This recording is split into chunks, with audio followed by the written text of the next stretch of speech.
Think unlimited में आपका स्वागत है।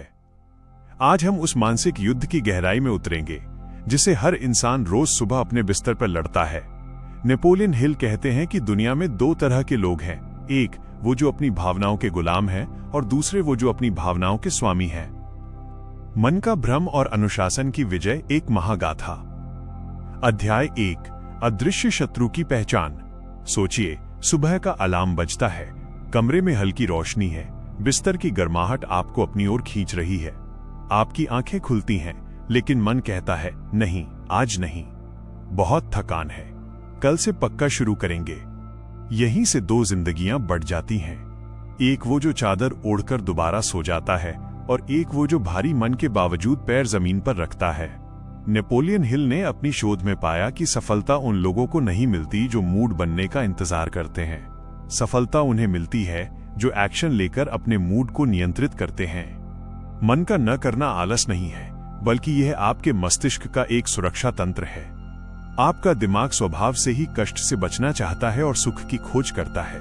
जब भी आपके सामने कोई ऐसा काम आता है जिसमें मेहनत और अनुशासन की जरूरत हो, आपका दिमाग तुरंत प्रतिरोध पैदा करता है। ये प्रतिरोध ही वो आवाज है जिसे आप मन नहीं है कहते हैं।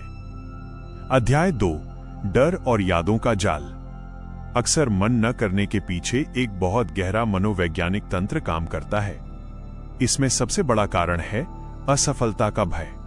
आपका मस्तिष्क आपको याद दिलाता है कि अगर आपने मेहनत की और परिणाम नहीं मिला तो क्या होगा, अगर लोग आपका मजाक उड़ाने लगे तो क्या होगा। ये डर काल्पनिक होता है, लेकिन आपका अवचेतन मन कल्पना और वास्तविकता में फर्क नहीं कर पाता। उसके लिए अपमान का दर्द किसी शारीरिक चोट के दर्द जैसा ही होता है। दूसरा कारण है अतीत की निराशाएं। अगर आपने पहले कभी कोशिश की और आप हार गए, तो मस्तिष्क उस याद को एक घाव की तरह सुरक्षित रख लेता है।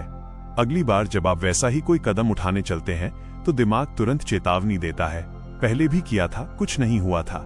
ये एक भावनात्मक जंजीर है जो आपको आगे बढ़ने से रोकती है। अध्याय 3, नेपोलियन हिल का मुख्य नियम, कर्म पहले, भावना बाद में। नेपोलियन हिल का सबसे शक्तिशाली विचार यही है कि इंसान को कभी भी काम करने के लिए प्रेरणा का इंतजार नहीं करना चाहिए। प्रेरणा एक ऐसी चिंगारी है जो कभी भी बुझ सकती है, लेकिन अनुशासन वो इंजन है जो आपको मीलों दूर ले जाता है। हिल कहते थे, आप आत्मविश्वास महसूस करने का इंतजार नहीं करते, आप कर्म करते हैं और आत्मविश्वास अपने आप पीछे पीछे आता है।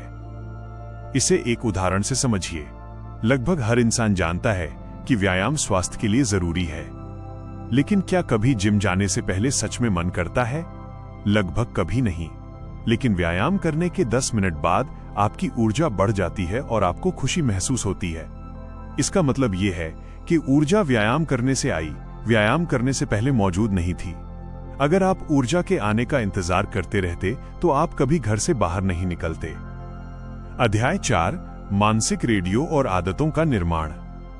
नेपोलियन हिल का मानना था कि हमारा अवचेतन मन तर्क से नहीं, बल्कि दोहराव से सीखता है।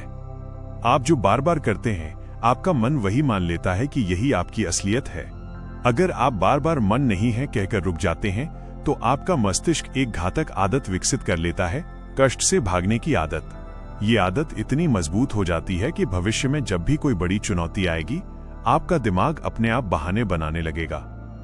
इसके विपरीत, अगर आप मन न होने के बावजूद काम करते हैं, तो आप एक नई पहचान बनाते हैं। आप अपने अवचेतन मन को यह संदेश देते हैं कि मैं वो इंसान हूं जो परिस्थितियों के बावजूद काम करता है। यही वो बिंदु है जहां आपका आत्मविश्वास एक चट्टान की तरह स्थिर हो जाता है। अध्याय 5, आराम का नशा, एक धीमा जहर। आराम की लत एक ऐसा नशा है जिसमें कोई पदार्थ नहीं होता, लेकिन इसका प्रभाव किसी भी नशे से कम नहीं है। यह आपको थोड़े समय के लिए सुकून देता है, लेकिन लंबे समय के लिए पछतावा दे जाता है। नेपोलियन हिल इसे स्थिरता का जाल कहते थे। जब आप सुख सुविधाओं के आदी हो जाते हैं, तो आपका दिमाग मेहनत को एक सजा मानने लगता है। सफलता का रास्ता हमेशा असुविधाजनक होता है। विकास अनिश्चित होता है, जोखिम भरा होता है और कष्टकारी होता है। जब तक आप ये नहीं समझ लेते कि मन नहीं है, कोई संकेत नहीं, बल्कि एक पुरानी आदत है, तब तक आप उसी जगह अटके रहेंगे। अध्याय 6, विजय का व्यावहारिक मार्ग। मन को वश में करने के लिए नेपोलियन हिल ने कुछ ठोस तरीके बताए थे। 1, न्यूनतम कर्म का नियम। जब मन किसी बड़े काम से घबराए तो उसे इतना छोटा कर दें कि दिमाग को वो सरल लगे। अगर 50 पन्ने पढ़ने का मन नहीं है तो खुद से कहें कि सिर्फ एक पन्ना पढ़ना है। जैसे ही आप शुरू करते हैं, गति बन जाती है और रेजिस्टेंस टूट जाता है। 2. पहचान का परिवर्तन। खुद से ये कहना बंद करें कि मुझे ये करना है। इसके बजाय कहें, मैं वो इंसान हूं जो ये काम करता है। जब आप अपनी पहचान बदल लेते हैं तो आपका व्यवहार अपने आप बदलने लगता है। 3. दर्द की तुलना। उस समय खुद से पूछें कि कौन सा दर्द बेहतर है, आज की मेहनत का छोटा दर्द या भविष्य की असफलता का वो बड़ा और परमानेंट दर्द। सफल लोग भविष्य के दर्द से बचने के लिए आज के कष्ट को सह लेते हैं। अध्याय 7, अनुशासन से नियति तक। जब आप रोज मन के खिलाफ जाकर अपना काम पूरा करते हैं तो आपकी आत्म प्रतिष्ठा बढ़ने लगती है। आत्मसम्मान किसी की तारीफ से नहीं आता, बल्कि खुद से किए गए वादों को निभाने से आता है।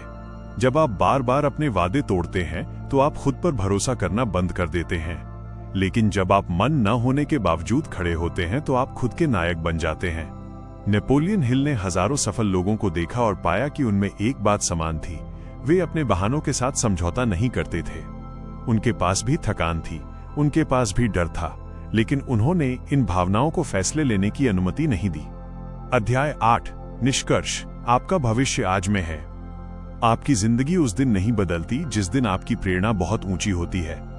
आपकी जिंदगी उस दिन बदलती है जिस दिन आप बिना मन के भी अपना काम अनुशासन के साथ पूरा करते हैं। नियति कोई ऐसी चीज नहीं है जो आसमान से लिखी हुई आती है। नियति आपके रोज के उन छोटे छोटे निर्णयों से बनती है। आज आपने आराम को चुना या अनुशासन को, यही तय करेगा कि आप 5 साल बाद कहां खड़े होंगे। नेपोलियन हिल की यही सबसे बड़ी सीख है, मन आपका सेवक बने, स्वामी नहीं। थिंक अनलिमिटेड का ये संदेश आपकी रगों में दौड़ना चाहिए। अभी उठिए और वो एक काम पूरा कीजिए जिसे आप कल पर टाल रहे थे, क्योंकि हर छोटा कर्म एक महान भविष्य की नींव है। आज का चिंतन, क्या आप अपनी भावनाओं के गुलाम हैं या अपने सपनों के निर्माता? अगर ये गहराई आपके काम आई है तो कमेंट में लिखें, मैं अपनी भावनाओं से ऊपर हूं। चैनल को सब्सक्राइब करें, क्योंकि थिंक अनलिमिटेड में हम आपकी सोच की सीमाओं को तोड़कर उसे अनंत बनाते हैं। थिंक अनलिमिटेड, जहां आपकी मेहनत ही आपकी पहचान है।